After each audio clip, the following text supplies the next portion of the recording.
কালামুল্লাহর মধ্যে জানায়া দিয়া বলে, কুল মাতাউদ দুনিয়া কলিল, আমি আল্লাহ যাকে দুনিয়া দিয়েছি তাকে কিছুই দেই নাই।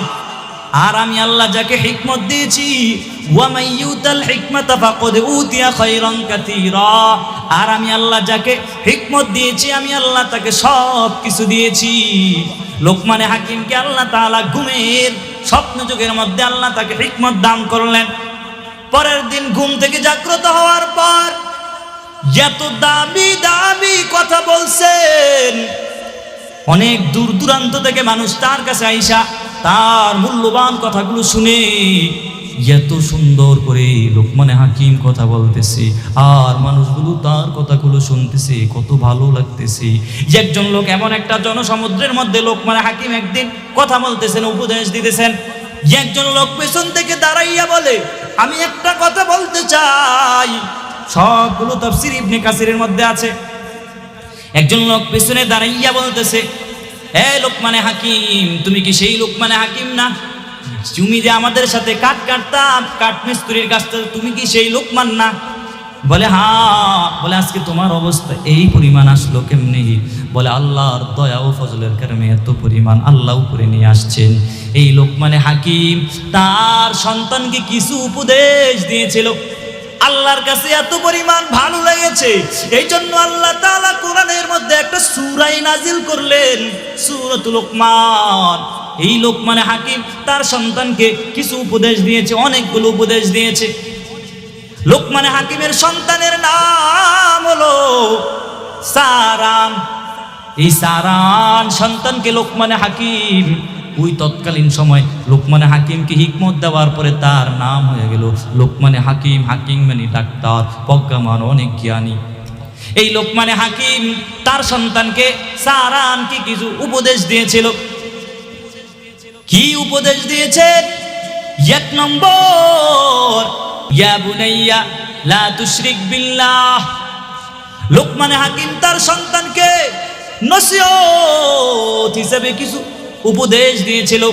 বলেছে, রে ও কলিজার টুকরা সন্তান, আল্লাহর সাথে অংশীদার বানানো যাবে না, আল্লাহর সাথে না। এক নম্বর বলেছে, ইন্নাশ শিরকা লাযুলমুন আযীম, যে শিরকটা হলো মহা একটা গুনাহ। যদি আল্লাহর সাথে অংশীদার বানাও, আল্লাহ বলে তোরে আমি আল্লাহ যদি জিনা করো আমি আল্লাহ মাফ করে দিব, আমি আল্লাহর কাছে মাফ চাইলে। অন্য যত অপরাধ করবি আমি আল্লাহর কাছে মাফ চাইবি, আমি আল্লাহ মাফ করে দিব। শুনে নাও, যারা আল্লাহর সাথে অংশীদার বানাও আমি আল্লাহ তাদেরকে কোশ্চিন কালো মাফ করব না। লোকমানে হাকিম তার সন্তানকে উপদেশ দিয়েছেন। আরো উপদেশ দিয়া বলেন, ইয়া বুনাইয়া ইন্নাহা ইন তাকুম মিসকালা হাববাতিন মিন খারদালিন ফাতাকুম ফি সখরাতিন আও ফিস সামাওয়াতি আও ফিল আরদি ইয়াতি বিহা আল্লাহ ইন্নাল্লাহা লাতীফুন খাবীর। হে কলিজার টুকরা সন্তান, যদি কোনো বস্তু যদি শস্য দানা পরিমাণ হয়, অতঃপর সেটা যদি কোনো গর্তের মধ্যে হয়, অথবা যদি আসমানের মধ্যে হয়, অথবা যদি জমিনের মধ্যে হয়, আমি আল্লাহ সেদিন সেটা তোমার সামনে উপস্থাপন করব। লোকমানে হাকিম তার সন্তানকে উপদেশ দিয়েছে, কারণ আল্লাহ তাআলা সূক্ষ্ম থেকে সূক্ষ্ম বিষয় আল্লাহ তাআলা দেখেন কি দেখেন না? ইন্নাল্লাহা লাতীফুন খাবীর। তুমি যদি চিন্তা করো চতুর্পাশে দেওয়াল বানাইয়া ভিতরে আমি যদি খারাপ কাজ করি, আমারে মনে হয় কেউ দেখবে না। কেউ যদি তোমারে না দেখেন, একজন দেখেন, তার নাম কি? আল্লাহ। আল্লাহ বলে, এই অন্ধকার দিয়া যখন পিপিলিকা চলে তার পায়ের নড়াচড়াটাও পর্যন্ত আমি আল্লাহ দেখতে পাই। অতএব লুকানোর কোনো সুযোগ নাই রে বাবা, লুকানোর কোনো সুযোগ নাই। লোকমানে হাকিম তার সন্তানকে আরো অনেকগুলো উপদেশ দিয়েছে। বলেছে, ইয়া বুনাইয়া আকিমিস সালাত, হে সন্তান নামাজ কায়েম করো, নামাজ কায়েম করো। আজকে সন্তান বাবারা যদি সন্তানকে, আল্লাহর নবী বলে আল্লাহ তাআলা আল্লাহর কাছে এত পরিমাণ ভালো লেগেছে, পছন্দ হয়েছে, বিদায় তো আল্লাহ এটা কোরআনের মধ্যে আল্লাহ নাজিল করে দিলেন।